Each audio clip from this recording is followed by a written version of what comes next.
G.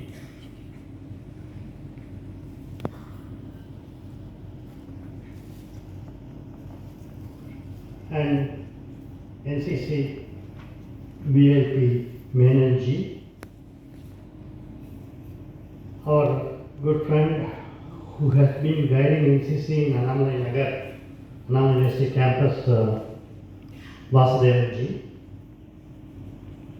All the NCC officers, cadets, my teaching fraternity, members of the syndicate. I gratefully acknowledge the award of the rank of Honorary Colonel on me as Vice Chancellor of Annamalai University. I think I am the third Vice Chancellor of Annamalai University to receive the honor. First one being Dr. R.M.Kathiresan.D.sc. somewhere in 95-96, and then it was Dr. Honorary 2008-2009, and now in 2024 it is myself. I believe that the and express my sentiments and feelings. Normally people say that the first love is of great importance. The young boys and girls will appreciate the first love is of great importance. So my first love is for NCC as a school boy. I aspire to be an NCC cadet. But all of you know that the first love will never take shape. So I didn't become an NCC cadet when I was a school boy or when I was doing my college days. But with the help of Annamalai University and the NCC Directorate, I have been included amidst you today, and I feel happy and grateful. I thank Commander Raghav, Menon G, Vasudevan G, and others for this great honor. And when I feel that I should say something relevant to NCC, I don't look at NCC as performing bravery in the battlefield. I look at NCC as serving the nation, corps, cadets, and citizens contributing for nation building. And that inspiration, that discipline is built in childhood and youth through NCC as an outfit. And that is why I have been included as a colonel. Not that I have done anything on the war front. And when I was talking about the war front, I got remembered of the young girls and boys, the cadets. Do you remember which is the bravest battle fought in the history? Can you say which is the bravest battle? Saragali. Am I right, sir? Battle of Saragali. Do you know about it? உலகத்திலே மிக உக்கிரத்துடனும் தீவிரத்துடனும் வீரத்துடனும் தீரத்துடனும் இடப்பட்ட போர் உலகத்தில் world, the bravest battle is Saragali. That was in undivided India in 1897. That was in India, undivided India, of course now in Pakistan, northwestern frontier province, Peshawar, near Peshawar. Saragali was a post. You please, because for the information, all the NCC officers and the NCC cadets may know that, but the boys, cadets and the girls may not know. Saragali was a post built between Gulistan and Hokwa forts, two different forts in the Khyber Pakhtunkhwa area, where they were sending signal from one fort to another fort through heliography, that is, directing the sunlight by mirror. And these two forts were with strength of army, and there was a post which will transmit the heliographic signals from one port to another, Gulistan to Hokwa and other. And the day of 12th September 1897 dawned, and there had been continuous engagement of war between the Afghan tribes, Wafra and Afridi tribes, Pashtuns. Pathans na kelipattirukeenga, romba well built up, they will be tall, thick and with a sturdy skeleton. Pathans of Afghan, they were fighting with the British Indian soldiers in that Gulistan fort and other places, and this was a very important post, very vital and important post. There were only 21 soldiers, all of them were Sikhs in Saragai on 12th September morning by 9 o'clock. The fort was surrounded by nearly 12,000 Pathans. How many? 12,000. And the post had only 21 soldiers. And they had bolt action rifles. And each soldier was having only 400 rounds. Even if you multiply that 21 into 400, that will not match 12,000 Pathans surrounding the post. There is a saying in English, never fight a losing battle. Never fight a losing battle. But these 21 Sikhs, when there was a call to surrender, the 21 Sikhs denied. They said, we will not surrender. They were fighting and they sent actually the 36th regiment of Sikh regiment was installed by or introduced by Colonel Cook, and there was Colonel Horton in Gulistan fort. When this guy Ishwar Singh was the leader of the 21 Sikh regiment there in Saragari post. When he sent a signal that we are surrounded by Pathans, we need strength to fight. Horton said, we cannot send you support because already the Pathans have surrounded the post. Then this 21 Sikhs, they started fighting by around 9 o'clock in the morning, and the battle was continuing up to evening. And the last man left with life was one Gurmukh Singh. He said, I will not surrender. Remember, 12,000 people, 1:500. Everyone has to fight. 500 Pathans, 1:500. They were fighting. All the 20 lost their life. Only one, Gurmukh Singh, was left. And Gurmukh Singh said, I will not surrender. I will fire until the last minute. And the leader of the Pathan group was one Badshah. And this Gurmukh Singh had the grenade tied to his body and was clinging on to that Badshah. And he killed the leader and he died. All the 21 died. But of course the post was captured by Pathans.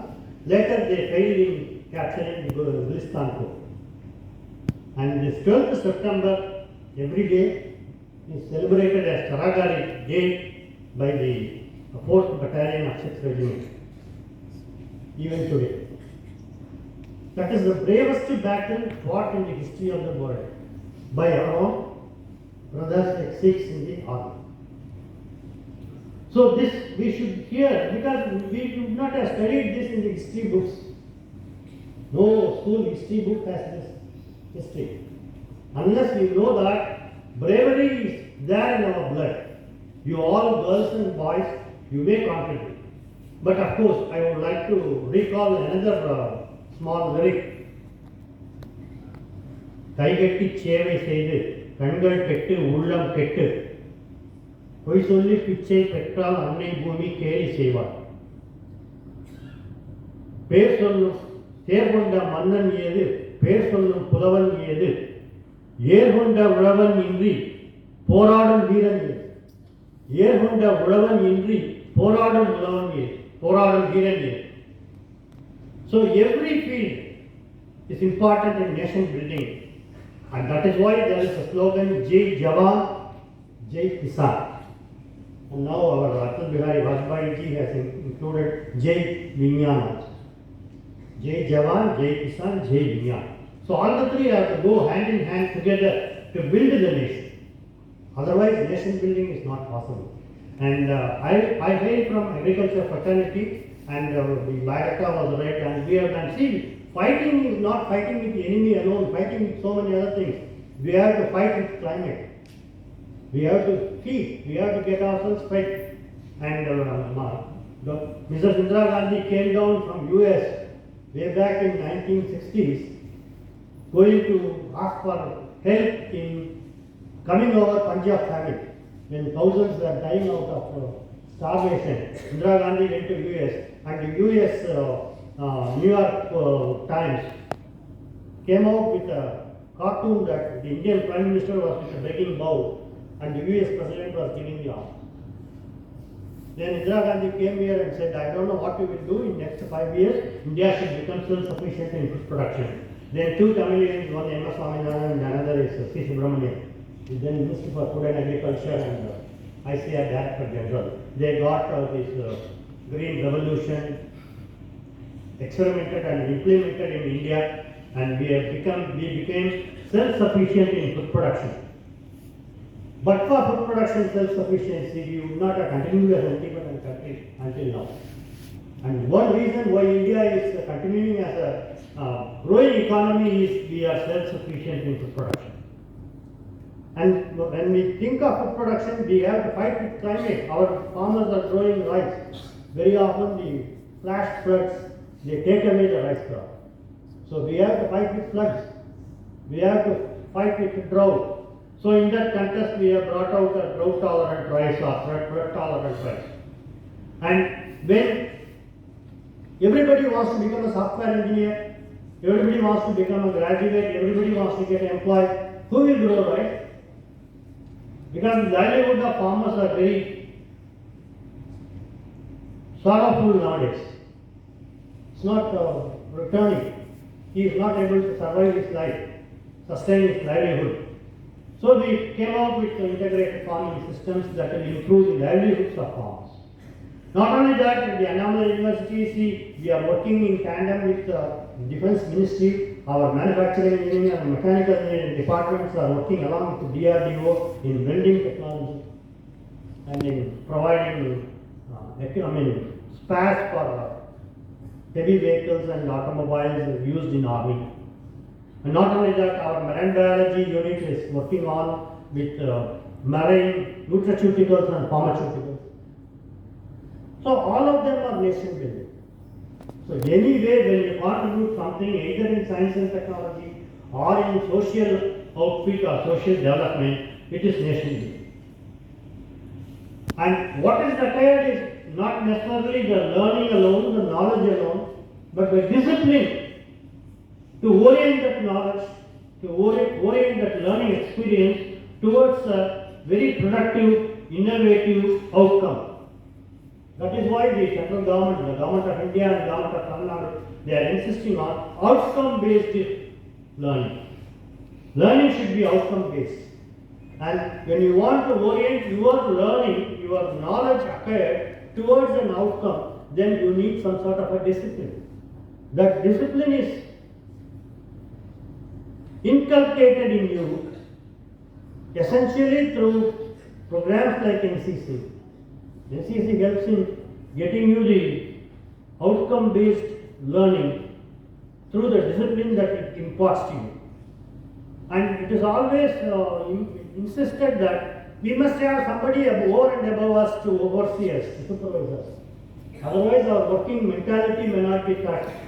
So I must have my chancellor supervising me, my governor supervising me, and my registrar has to have the vice chancellor supervising him, and your all professors have to have your HOD supervising you, and that way you need to have your teachers supervising you. But more than anything, you need to have a self-discipline, and that self-discipline is inculcated by the National Cadet Corps. NCC is essential unit, and people were talking that I brought in the Women Cadet Wing of NCC in 2012, and Sudandra was my student, and I was telling them the Commodore Raghav and Menon that I remember the first women cadet group. There was one girl by name Annamalai who went to Republic for it, and she is now in Singapore. And then there was one Divya, she is a multinational employer now, multinational corporation's employee now. And everybody is well placed, every girl they are well placed. And girls may have to come quite a longer way because the gender parity index, the whole world, for every one boy there is 1.7 girls studying now in higher education. That is, for every 10 girls, 10 boys, 17 girls are studying in higher education institutions. 1:1.7. And the surveys, assessments say that by 2030 it will be 1:2. For every one girl, for every one boy, there will be 2 girls studying. For every 10 girls, 20 girls studying.